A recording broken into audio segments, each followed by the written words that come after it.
আসসালামু আলাইকুম দর্শক, চলে আসলাম নতুন আরেকটি ভিডিও নিয়ে। দর্শক, আমার আজকের ভিডিওটা মোস্ট রিকোয়েস্টেড একটা ভিডিও বলতে পারেন। বেশ অনেকগুলো দিন ধরে আপনারা বাবু এবং মিমের এই যে গন্ডগোল যে তাদের লাইফে চলে আসছে একটার পর একটা, তাদের যে কনসিকুয়েন্সগুলো যে ঘটছে, মিমের লাইফে যে পরিবর্তনগুলো আসছে, নতুন নতুন অধ্যায় রচনা হচ্ছে, আপনারা সব কিছু এক জায়গাতে জানতে চাচ্ছিলেন। যা আসলে পুরো ঘটনার একটা হাইলাইট। খুব কাছের কিছু দর্শকরা আমাকে এটা নিয়ে কমেন্ট করেছিলেন, দু একজন মানুষ। তো আমি সময় সুযোগ করে পারছিলাম না। তো আমি চাচ্ছিলাম যে পুরো চ্যাপ্টারটা আসলে কবে ক্লোজ হবে, সে ক্লোজের পর আমি ভিডিওটা দিব। কারণ আমি আজকে তার পুরো চ্যাপ্টারের ইতিহাস নিয়ে বা বায়োগ্রাফি লেখা শুরু করলাম, কালকে মিম আরেকটা নতুন অধ্যায় শুরু করলো, তাহলে তো বায়োগ্রাফিটা সম্পূর্ণ হলো না, তাই না? একটা অসমাপ্ত বায়োগ্রাফি হয়ে গেল। তো তারপরও যতটুকু অবধি মিমের চ্যাপ্টার রচনা হয়েছে, সেই চ্যাপ্টার ঢাকা চ্যাপ্টার পর্যন্ত আমি আজকে বয়ান করব। মানে মিম কিন্তু আবার পদ্মাচরে শিফট হতে যাচ্ছে, আপনারা সবাই জানেন। কিন্তু কেন শিফট হতে যাচ্ছে এটা সিঙ্গেল কোনো দর্শক আপনারা জানেন না, আমি গ্যারান্টি দিয়ে বলতে পারি।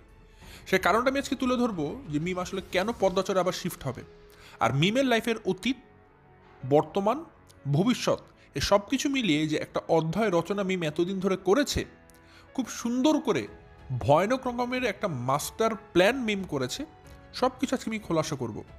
আপনারা মিমের অধ্যায় ভিত্তিক আজকে বায়োগ্রাফি দেখতে পারবেন। প্রথম অধ্যায়, দ্বিতীয় অধ্যায়, তৃতীয় অধ্যায়, এভাবে অনেকগুলো অধ্যায় আজকে মিমের লাইফের বর্ণনা আমি দিব আপনাদেরকে। পুরো মিমের লাইফের একটা A to Z সারমর্ম এই ভিডিওতে পেয়ে যাবেন। আমি মনে করি আমার আজকের ভিডিও আপনাদের সিঙ্গেল কোনো দর্শককে হতাশ করবে না। আপনারা সিঙ্গেল প্রত্যেকটা দর্শক আমার আজকের ভিডিওটা খুব এনজয় করবেন, খুবই ভালো লাগবে। কারণ একটা দর্শকের কখন ভালো লাগে একটা ভিডিও দেখে, যখন সে দর্শক ওই ভিডিওটা দেখে সন্তুষ্ট হয়, তৃপ্তি পায়। মানে হ্যাঁ, তার জানার যতটুকু ছিল সে সব কিছু একটা জায়গা থেকে জানতে পারে। বা যদি তার মনে কোনো জানার আগ্রহ থাকে, কৌতূহল সৃষ্টি হয়, কিন্তু সে ওই ভিডিও থেকে কোনো উত্তর খুঁজে পেল না, তখন কিন্তু দর্শক অসন্তুষ্ট হয়ে যায়। কিন্তু আমি বিশ্বাস করি আমার ভিডিও দেখার পর খুব কম মানুষই আছেন যাদের মনে একটা কনফিউশন তৈরি হয় যে আচ্ছা ভাই কি বুঝাতে চাইলাম, আমি তো বুঝলাম না, প্রশ্ন করবো কিভাবে। এরকম হয়তো খুব কম মানুষই আছেন। আমি চেষ্টা করি সব কিছু আপনাদের জায়গা থেকে প্রশ্ন করে বুঝিয়ে দেওয়ার জন্য। তো আজকে দর্শক, আপনারা যারা শেষ পর্যন্ত ভিডিও দেখবেন, আপনারা মিমের লাইফের A to Z হিস্ট্রি জানবেন। তা আপনারা যদি প্রত্যেকটা চ্যাপ্টার জানতে চান, প্রত্যেকটা সেগমেন্ট দেখবেন। কোনো একটা সেগমেন্ট মিস করা মানে আপনি কোনো একটা চ্যাপ্টার মিস করে ফেললেন। কারণ আজকে আমি মিমের পুরো লাইফের হিস্ট্রি তুলে ধরবো পুরো ভিডিও জুড়ে।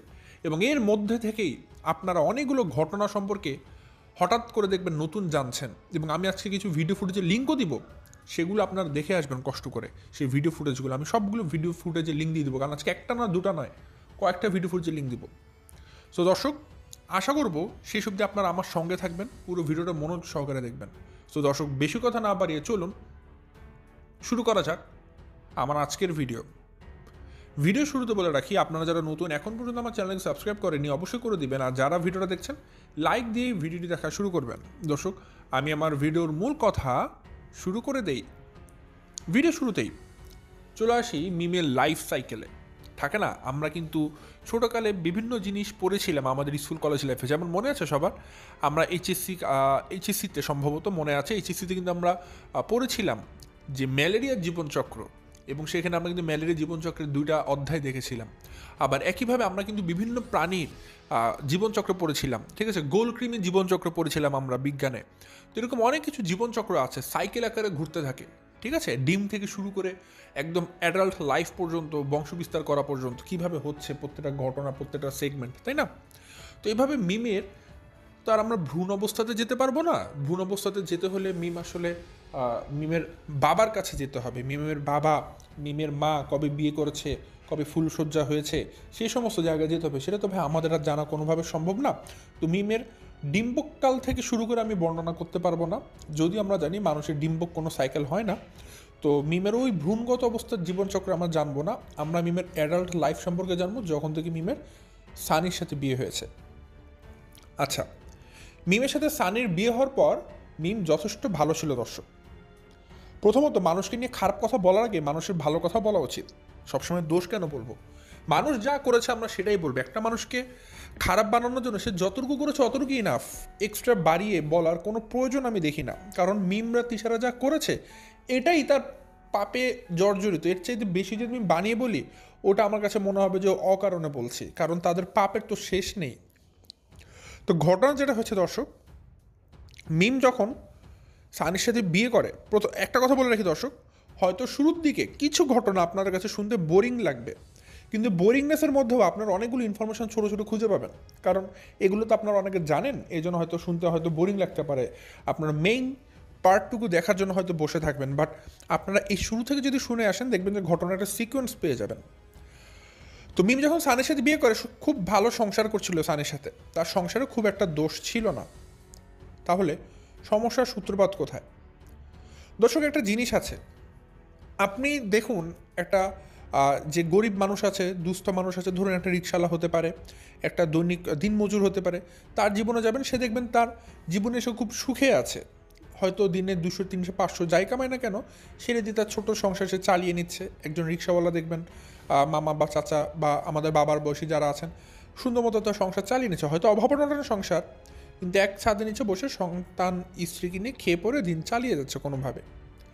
কিন্তু এই মানুষগুলোর মধ্যে কিছু মানুষ আছে যাদেরকে যদি আপনি এখন উচ্চ বিলাসিতা দিয়ে দেন, উচ্চ বিলাসিতা পেলে তারা সেটাকে কন্ট্রোল করতে পারবে না। যেমন আমি একটা কথা প্রায় বলি, যে জন্মসূত্রেই বড় লোক, জন্মসূত্র বড় লোক মানে যে জন্মসূত্র থেকেই দেখে আসে টাকার অভাব নেই, টাকা নিয়ে খেলা করে, যা মন চায় তাই করে, কোনো অভাব অনটন থাকে না, তো সে মানুষটা না কখনো টাকার প্রতি তার কোনো একটা ফ্যাসিনেশন থাকবে না, কারণ সে ছোটোকাল থেকে টাকা পেয়ে আসছে, তো টাকা নিয়ে কী করতে হবে সে খুব ভালো বুঝে, সে খুব ভালো জানে, ঠিক আছে।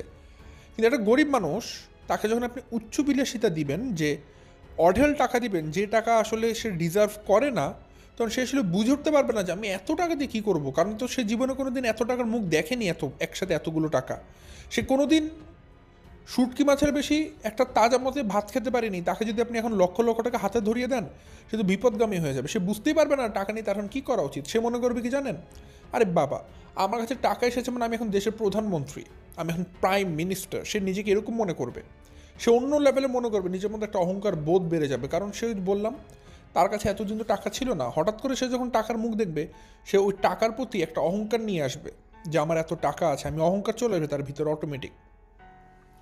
তো তিশা যখন ইউটিউবে আসে, সে তার বন্ধুকে চ্যানেল খুলে দেয়, মিম যখন ইউটিউব থেকে টাকা কামানো শুরু করে, তার মধ্যে এই অহংকার বোধটা চলে আসে। প্রথমত সে সানির সাথে নর্মালভাবে সংসার করছিলই সানির ইনকাম দিয়ে, কিন্তু যখন সে ইউটিউবে ইনকাম করা শুরু করে লক্ষ লক্ষ টাকা, তখন তার মধ্যে একটা দাম্ভিকতা চলে আসে, যে স্বামী দিয়ে কী হয় আসলে, স্বামী কেন লাগে, স্বামী তো দরকার নেই, আমার তো নিজেরই যথেষ্ট টাকা আছে, বরং স্বামী তো আমারটা খাচ্ছে বসে বসে, বরং স্বামীকে সে ন্যানি বানিয়ে রেখেছে। ঠিক আছে, সে কিন্তু সানিকে ন্যানি বানাতে চেয়েছিল, কিন্তু সানি তো ন্যানি হবে না, সানি তো সুঠাম পুরুষ, সে তো পুরুষের মতো থাকবে, কিন্তু সানিকে যখন ন্যানি বানাতে পারলো না, মিম তাকে ছেড়ে দিল। মিমের কথা হচ্ছে পুরুষ লাগবে ভক্ষণের জন্য। আজকে দর্শক আমি খোলামেলায় কথা বলবো, কোনো কিছু মুখে আটকে কথা বলবো না, যা মুখে আসবে যেভাবে বোঝানো উচিত আমি সেভাবেই বলবো। মিমের লাগবে খালি পুরুষ। মিম মনে করে টাকা যেহেতু আমি অঢেল পাচ্ছি, সেটা দিয়ে আমার খাওয়া পড়া চাহিদা শখ আহ্লাদ সব পূরণ হয়ে যাবে, কিন্তু আমার যে চাহিদা, সে চাহিদা মেটানোর জন্য পুরুষ লাগবে। তো যেহেতু আমার অঢেল টাকা আছে, আমার এক পুরুষ দিয়ে আমি কেন চালাবো, আমি অঢেল পুরুষের সাথে মিশবো। এবং সানিতে এগুলো মানে কোনোভাবেই মেনে নিবে না। সব কিছু মিলে সানির সাথে মিমের সংসারটা টিকে না, অনেক কারণেই টিকে না, সব কিছু কারণ মিলিয়ে। মিমের চরিত্র ফুলের মতো পবিত্র, এ কথা যারা বলবে তারা তো মানুষের কাতারেই না। মিমের চরিত্র নিয়ে কোনো এক সময় আমরা অনেকগুলো ইনফরমেশন জেনেছিলাম। মিম তার এলাকার এমন কোনো পুরুষ মানুষ ছিল না যার সাথে রাত্রি যাপন করে নাই। মিম প্রত্যেকটা পুরুষের সাথে রাত্রি যাপন করেছিল, এবং মিম এমন একটা মেয়ে, তাদের 3 বোনের মধ্যে যার নাকি প্রতিদিন রাত্রে একটা করে পুরুষ লাগে। আমি জানি না, অনেক সময় এই সমস্ত কথা শুনলে আমি ভয় পেয়ে যাই যে এরকম নারী আছে নাকি, আবার ভয়ানক নারী। বাট হ্যাঁ, কিছু মানসিক বিকারগ্রস্ত এরকম নারী আছে যাদের এরকম লাগতে পারে যে মিমের প্রতি রাতে একটা করে পুরুষ লাগবে, তার পুরুষ খাওয়া লাগবে প্রতি রাতে একটা করে। তো মিমের যে ঘটনাটা দর্শক, মিম সানির সাথে ডিভোর্স দেয়। আমি কিন্তু ঘটনা মেইন পার্টে ঢুকে পড়েছি দর্শক, এখন দেখবেন একটা একটা করে ঘটনা আপনাদের সামনে আসবে, খালি সুন্দর করে ভাসবে। একটা মেয়ে যখন তার লাইফে এরকম হোঁচট খায়, হোঁচটটা কেমন, যে তার লাইফের ডিভোর্সের মধ্যে একটা বড় ভয়ানক ঘটনা ঘটে যায়, তখন এই মেয়েটা সর্বপ্রথম কী করবে আপনারা বলুন তো। হয়তো এখানে অনেক ডিভোর্স পুরো আছেন, আমার ভিডিও দেখছেন, সবার আগে আপনি কি করেছেন? আমি মনে করি সবার আগে ওই আপুটা যেটা করবে, তার বাবার বাড়িতে যাবে, কারণ তার আশ্রয় তো সেটাই। একটা মেয়ের বিয়ের আগে আশ্রয় থাকে তার বাবা, বিয়ের পর হয়ে যায় স্বামী। যদি স্বামী ছেড়ে দেয়, মেয়ের তার আশ্রয় তখন ও একটাই, তার বাবার বাড়ি, মেয়ে অবশ্যই তার বাবার বাড়িতে যাবে। কিন্তু মিমের যখন ডিভোর্স হলো, মিম কোথায় আশ্রয় নিয়েছে আপনাদের মনে আছে কি? মিম কিন্তু তার বাবার বাড়িতে যায়নি। মিমের লাইফে এত বড় শোক নেমে আসলো, এত বড় দুর্ঘটনা হয়ে গেল, তার ডিভোর্স হয়ে গেল, ওই সময় মিম কোথায় তার বাবা মার ছত্র ছায়া থাকবে, কিন্তু সেটা না করে মিম চলে গেল বিক্রমপুরে, নদীর এপারে সে আলাদা বাসা ভাড়া নিয়ে থাকতে শুরু করলো। কেন? এত বড় বিপদ নেমে আসলো তার লাইফে, তারপরও সে একা কীভাবে থাকার সাহস করে? স্বামী ছাড়া, বাবা মা ছাড়া, সবার থেকে দূরে একা বাসা ভাড়া নিয়ে কিভাবে থাকে? কারণ ওই সময় মিমের লাইফে পুরুষ আসতো। ওই যে বললাম, মিমের তখন এক পুরুষ দিয়ে হচ্ছিল না, সানি দিয়ে, তার তো একাধিক পুরুষ লাগবে। এখন একাধিক পুরুষের সাথে যদি মিম থাকতে চায়, সেটা অবশ্যই লোক সমাগম হয়, এরকম এলাকায় মিম থাকতে পারবে না। কারণ ওরকম এলাকা থাকলে মিম কিন্তু অনেক কথাকথি হবে, সব কিছু জানাজানি হয়ে যাবে। এই জন্য মিম তার এই নোংরামিগুলোকে বা তার এই স্বাদ মেটানোর জন্য এমন একটা এলাকাকে বেছে নেয় যেখানে আসলে কেউ তার এই খোঁজ খবরগুলো নিতে পারবে না। মিম যে বাসা দূরে ছিল বিক্রমপুরের, সেই মহিলার একটা ইউটিউব চ্যানেল আছে। সেই মহিলা কিন্তু বলেছিল মিম প্রতি রাতেই নিত্যদিন এক একজন পুরুষ নিয়ে আসতো। এটা আপনারা ওই মহিলার চ্যানেলে গেলেই জানতে পারবেন। আমরা সবাই শুনেছিলাম সেই ভিডিওটা। ওই মহিলা নিজে স্বীকারোক্তি দিয়েছে মিম প্রতি রাতে একটা করে নতুন পুরুষ নিয়ে আসতো ওই বাসাতে। তাহলে বুঝুন, সানির সাথে থাকছে না, কিন্তু মিম কিন্তু প্রতি রাতে একটা করে নতুন পুরুষের সাথে ছিল। আপনাদের মনে আছে ওই গানের কথাটা, লুঙ্গি তুমি কার আকাশে ওড়ো, তার লুঙ্গু কি আমার চাইতে বড়? ওই যে লুঙ্গির গল্পটা যে আমরা শুনেছিলাম, মিম যখন ছাদে কাপড় শুকাতে গিয়েছিল তখন সেটা ছিঁড়া লুঙ্গি শুকাতে দিয়েছিল, লুঙ্গিটা ছিঁড়ে গিয়েছিল। এখন কথা হচ্ছে এই লুঙ্গি মিমের বাসায় কেন আসবে? আমরা কিন্তু প্রশ্ন করেছিলাম, মিম তো মহিলা মানুষ, সে তো স্বামী ছাড়া থাকে, তাহলে লুঙ্গি কেন থাকবে মিমের বাসায়? তখনই গানটা বের হয়েছিল, লুঙ্গি তুমি কার আকাশে ওড়ো। ওই লুঙ্গিটা আসলে মিম যে সমস্ত পুরুষদের সাথে থাকতে শুরু করে প্রতিদিন রাত্রে, সেই পুরুষদের মধ্যে একজন পুরুষের লুঙ্গি ছিল, সে ছেলের নাম ছিল রমজান। রমজান কিন্তু মিমকে নিত্যদিন রাতে সঙ্গ দিয়ে বেড়াতো, এবং রমজান মিমের সাথে যে থাকতো এটা ওগুলোকে পুরোপুরিভাবে জানাজানি হয়ে গিয়েছিল। এবং মিম রমজানকে ভালোবাসতে শুরু করে, মিমের রমজানকে ভালো লাগতে শুরু করে, কচি ছেলে।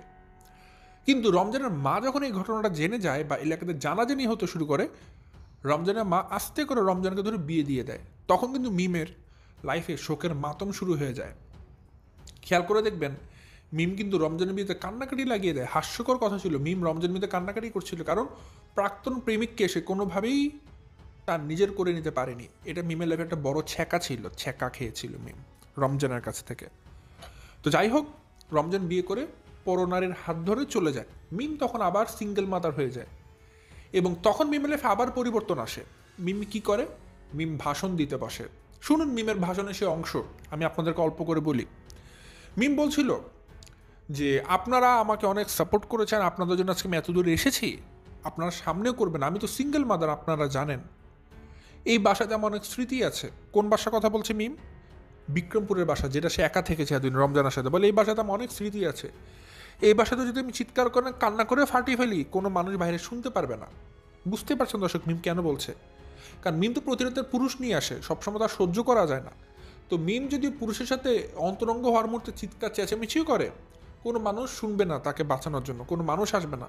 তো মিম তার মতো করে সব কিছু উপভোগ করতে পারবে। এই কারণে মিমের কাছে এই বাসাটা খুব ভালো লাগতো। মিম বলেছে এই বাসাটা আমার স্মৃতিতে ভরপুর, এই বাসাটা আমার অনেক পছন্দের একটা বাসা। কেন ভাই? যে বাসা আপনার স্বামী নেই, আপনি একা লাইফ লিড করেছেন, এই বাসা আপনার জন্য তো বিষাক্ত হতে পারে বা বিস্ময় হওয়ার কথা ছিল, কিন্তু আপনার কাছে এত সুখকর কেন? কারণ আপনি প্রতিরাতে সুখ পেয়েছিলেন বিভিন্ন পুরুষের কাছ থেকে। এর জন্য এই বাসাটা আপনার কাছে স্মৃতিমধুর ছিল। মিম নিজে বলেছিল যে বাসাটাতে তার স্মৃতি ভরা, অথচ তার স্বামী নেই, স্বামী ছাড়া। তো মিম তখন বলে যে আমি দোয়া করবেন আমার মেয়েটাই আমার জীবনের সব। দর্শক কথাগুলো খুব গুরুত্ব দিয়ে শুনবেন। মিম ইনসিস্ট করে বলছিল আমার লাইফে আমার মেয়ে সব, আমার মেয়ের গুরুত্ব আমার লাইফে সবচেয়ে বেশি। দোয়া করবেন আমি যেন আমার মেয়েকে এমনভাবে মানুষ করতে পারি, বড় হয়ে যেন আমার মেয়ে আমাকে নিয়ে গর্ব করে আর ধন্য হয়ে যায় যে আমি আমার এই মায়ের গর্ভে জন্মেছিলাম। অবশ্যই আপনার মেয়ে তো গর্ব করবেন, আপনার মেয়ে আপনাকে ধিক্কার দিবে যে আমার মা একটা নষ্টা ছিল, নষ্টা। কারণ আপনি একটা নষ্টা মহিলা। আপনাকে নষ্ট মহিলা বলতে আমার বিন্দু মাত্র মুখ আটকাবে না, কোনোদিন, কোনোদিন না। আপনি একটা নষ্টা মহিলা। আপনার মেয়ে যখন ভবিষ্যতে বড় হবে, সে মুখ বড় করে করে বলবে আমার মা একটা নষ্টা ছিল, আমি নষ্টার মেয়ে। আপনি এভাবেই বলবে, আপনাকে নষ্টা মেয়ে হিসেবে পরিচয় দিবে, নষ্টা মহিলা আপনি, যে একটা মেয়েকে পাশে রেখে একাধিক পুরুষের সাথে রাত্রি যাপন করেছেন, তাকে বাবার ভালোবাসা থেকে বঞ্চিত করে আপনি কিভাবে নিজেকে ধন্য মা মনে করেন? আপনি একটা নষ্টা মহিলা। পরবর্তীতে দর্শক কী হয়, মিম আপনাদের কাছ থেকে সিম্প্যাথি গেইন করে, যে একটা সিঙ্গেল মাদারের ট্যাগ লাগিয়ে বুঝায় যে আমি আপনাদের জন্য সব কিছু করবো, আপনারা আমাকে সাপোর্ট করবেন, এবং আপনারাও বোকার মতো মিমকে সাপোর্ট করতে থাকলেন। দেখুন আজকে যারা মিমকে এভাবে সাপোর্ট করলেন, তার ভিডিও দেখে মিমকে টাকা পয়সা এত দাম্ভিকতা প্রকাশের সুযোগ করে দিলেন এবং মিমকে এই নষ্টামি করার সুযোগ করে দিলেন, মনে রাখবেন আপনারা প্রত্যেকে পরকালের হিসাব দিবেন, প্রত্যেকটা সিঙ্গেল মানুষ। কারণ আজকে আপনাদের টাকার জন্য, আজকে আপনারা সিঙ্গেল একটা করে অ্যাডে ক্লিক করেছেন, সে টাকা পেয়েছে বলে ওই টাকার জন্যই আজকে মিমের দাম্ভিকতা। ওই টাকা দিয়ে মিম আজকে একাধিক পুরুষের সাথে থেকেছে, নষ্টামি করেছে, নোংরামি করেছে, পরকীয়া করেছে, রাত্রি যাপন করেছে একাধিক পুরুষের সাথে। তাহলে বলুন, আপনারা তো সে টাকাটা মিমকে দিয়েছেন কোনো না কোনোভাবে, তাহলে ওই নোংরামির ভাগ, ওই টাকা দিয়ে যে মিম নষ্টামি করেছে, নোংরামি করেছে, সে ভাগ কি আপনার ভাগে আসবে না? অবশ্যই আসবে। আপনার আমলনামাতে লেখা থাকবে যে আপনার টাকা দিয়ে মিম আজকে নষ্টামি করেছে। তার মানে মিম যদি তার নষ্টামির জন্য শাস্তি পায় পরকালে, আপনিও কিন্তু কোনো না কোনোভাবে সেটার একটা ভাগিদার হবেন দর্শক। কারণ আপনাদেরকে আমি বারবার বলেছিলাম এই সমস্ত মানুষকে বয়কট করার জন্য, বাট আপনারা দেখুন আজকে মিমের লাইফ, মিমকে আপনারা কোন পর্যায়ে নিয়ে গেছেন নষ্টামির, একটাবার দেখবেন। আমার পুরো ভিডিওটা দেখলে আপনারা সেটা একটা খুব ভয়ানক রকমের প্রমাণ পেয়ে যাবেন। তো এটা গেল মিমের বিক্রমপুরের বাসার চ্যাপ্টার, বাসার অধ্যায়টা শেষ। মিম পরে কি করলো, যখন রমজানের বিয়ে হয়ে গেল, মিম বুঝলো রমজান এখন তাকে প্রতি রাতে সঙ্গ দিতে আসবে না, রমজান প্রতি রাতে এখন মিমের বিছানা গরম করবে না, মিমের বিছানা এখন ঠান্ডাই থাকে, শীতল থাকে, উষ্ণ হচ্ছে না। মিম তো এখন ডিসিশন নেয় যে এখন আমি আর কেন এখানে থাকবো, আমার বিছানা তো ঠান্ডা থাকে, আমার শীত লাগে এখন বিছানায়। তো সে এখন বিছানা গরম করার জন্য বেছে নেয় পদ্মার চর। তার লাইফে নতুন অধ্যায় শুরু হয়ে যায় পদ্মার চরে। সে পদ্মার চরে ছনের ঘর উঠানো শুরু করে। আপনারা খেয়াল করেছেন, মিম যখন ছনের ঘর উঠায়, আপনারা সবাই প্রশ্ন করেছিলেন, মিম এরকম জঙ্গলের মধ্যে কেন ঘর উঠাচ্ছ, তুমি কি থাকতে পারবে, তুমি তো ঝোঁকের পাগল। তো মিম তখন যেটা করে, কারো কথা শুনে না, সে নিজের মতো করে একটা ছনার ঘর উঠাতে থাকে এবং সে উঠিয়েও ফেলে। তো ছনার ঘর উঠায় একটা জঙ্গলের মধ্যে। তো ওই ছনার ঘর উঠানোর মূল উদ্দেশ্য কী ছিল সেটা আমি আপনাদের সবাইকে বলেছিলাম।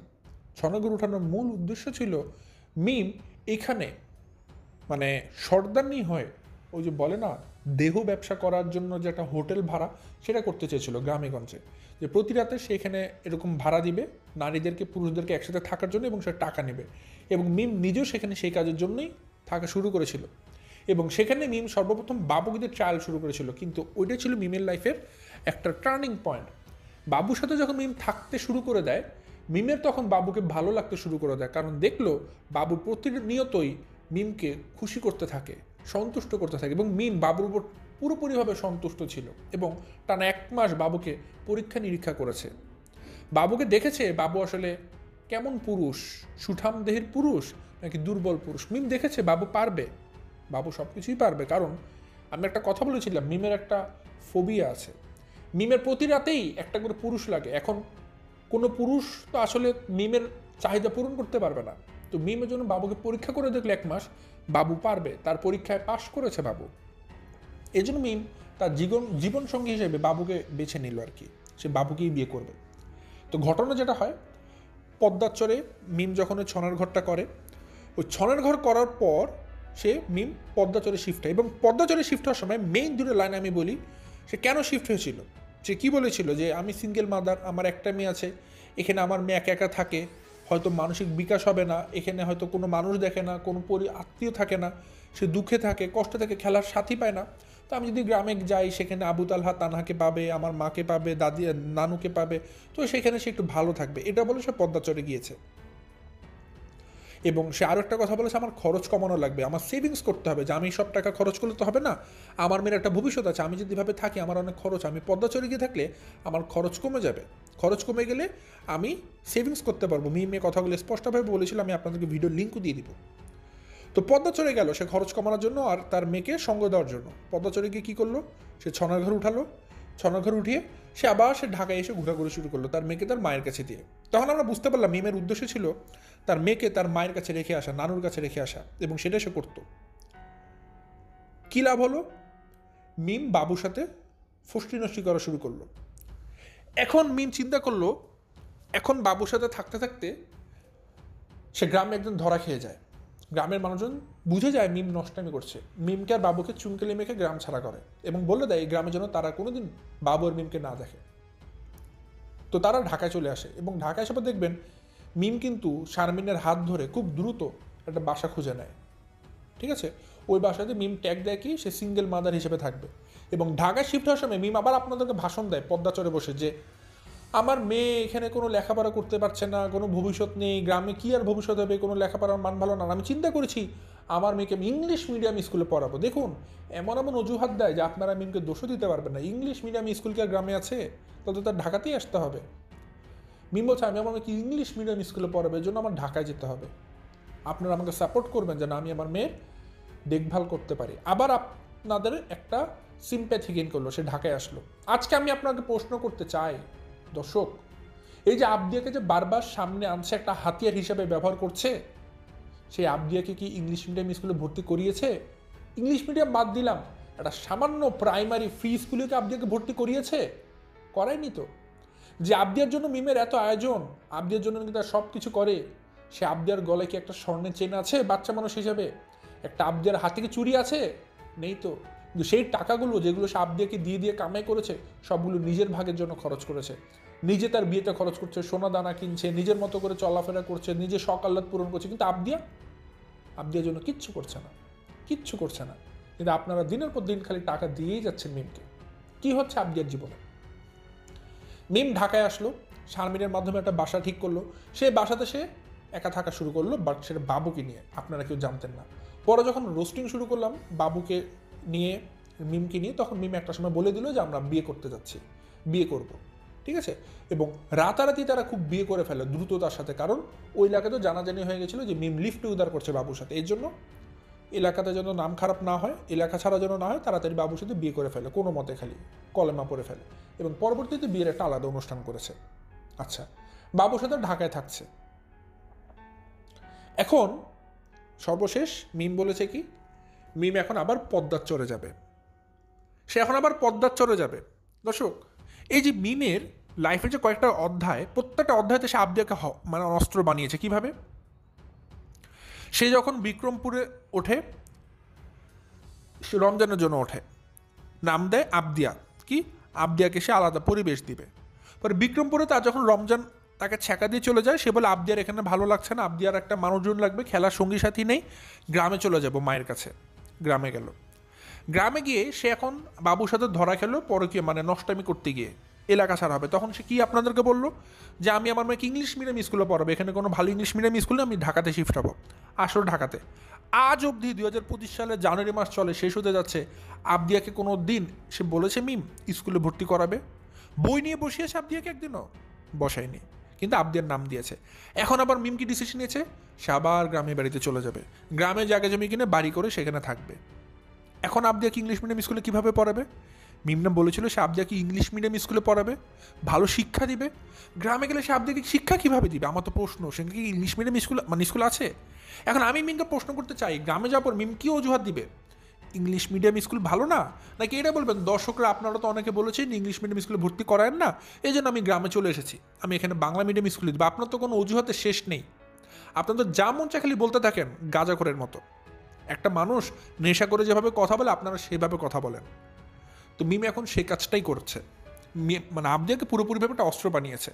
দেখবেন এত টাকা মিম পায়, যেভাবে করে সে টাকা উড়াচ্ছে, কিন্তু আবদিয়ার জন্য কোনো খরচ কিন্তু সে করছে না, কোনো খরচ সে করছে না।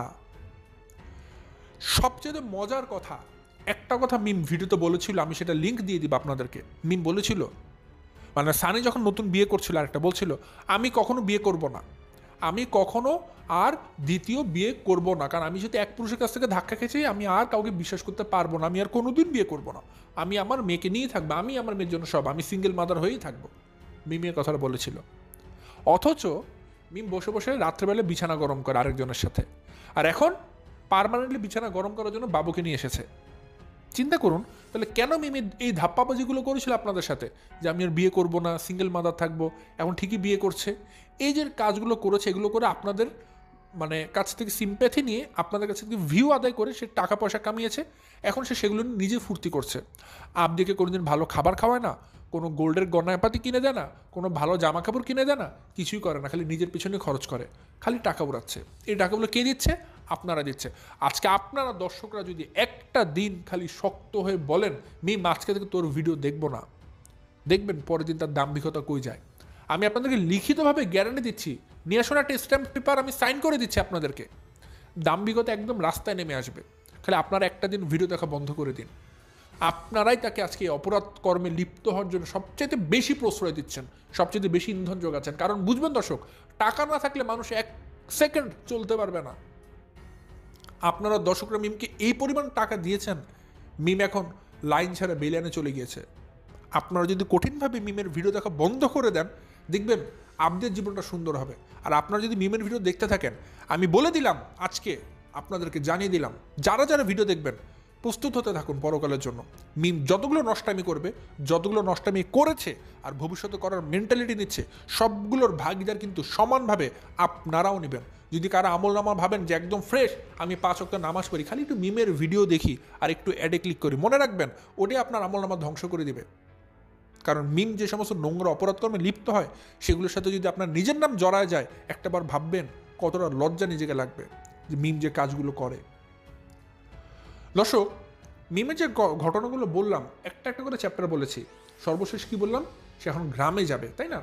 তো অবশ্যই আপনাদের কাছে মনে হতে পারে এখন আবার গ্রামে যাওয়ার কারণটা কি হতে পারে। ঠিক আছে, এর আগে আবার পদ্মা চত্বর থেকে ঢাকা এসেছে, কারণ বলেছে আপনি কি ইংলিশ মিডিয়াম স্কুলে পড়াবেন, কিন্তু এখন আবার সে গ্রামে যাচ্ছে কেন? এখন সে কী কারণ বলেছে ভিডিওতে জানেন? বলেছে অনেক খরচ, যেই খরচটা সে বিক্রমপুরে দিয়েছে। আপনাদের মনে আসে হয়তো যখন সে শারমিনের সাথে বাসাটা ঠিক করে, তখন মিম বলেছিল এই বাসার ভাড়া মাত্র 12,000 টাকা, সার্ভিস চার্জ সহ কারেন্ট বিল সহ মাত্র 15,000 টাকা বাসা ভাড়া আসবে। মনে আছে? ভিডিওটা এখনও মিমের চ্যানেলে আছে, দেখে আসতে পারেন। আর গতকালকে শুনি বাবু বলছে গরমকালে বাসা ভাড়া নাকি হয়ে যায় 22-23 হাজার, আর শীতকালে বাসা ভাড়া হয়ে যায় 18,500-19,000 টাকা। তার মানে তারা কারেন্ট বিল সহ বলছে 19,000 টাকা। যদি মিমের বাসা ভাড়া 12,000 হয়, কারেন্ট বিল কি 7,000 আসে? অসম্ভব, অসম্ভব, কোনোভাবেই সম্ভব না। তার মানে মিম আপনাদেরকে সবসময় মিথ্যা কথা বলে। মিমের বাসা ভাড়া বেশি না কম একমাত্র মিম জানে। মিম আপনাদেরকে সুবিধা মতো যখন যেটা বলা উচিত তখন সেটা বলে, মিথ্যা কথা বলে। মিমের আপাদমস্তক হচ্ছে মিথ্যায় ভরা। নাহলে ভাবুন, একটা 12,000 টাকার বাসার ভাড়া কীভাবে 22,000 টাকা হয় এখন? প্রশ্ন করতে মন চায় না আপনাদের? এই মিমের ভিডিও দেখেন, ছি, ধিক্কার লাগে সেই সমস্ত দর্শকদের পর যারা মিমের ভিডিও দেখেন। রুচিতে আসে কিভাবে দর্শক? আমার মাথায় আসে না, রুচিতে আসে কিভাবে? এখন মিম ঢাকা ছাড়ার মেন কারণ বলেছে তার খরচ বেশি। আসলে দর্শক অত শত বুঝি না, কারণ তার খরচ না, কারণ মিম মাসে অনেক টাকা পায়। মিমের এখন উদ্দেশ্য আরেকটা। আপনারা জানেন মিম বিয়ে করেছে বাবুকে।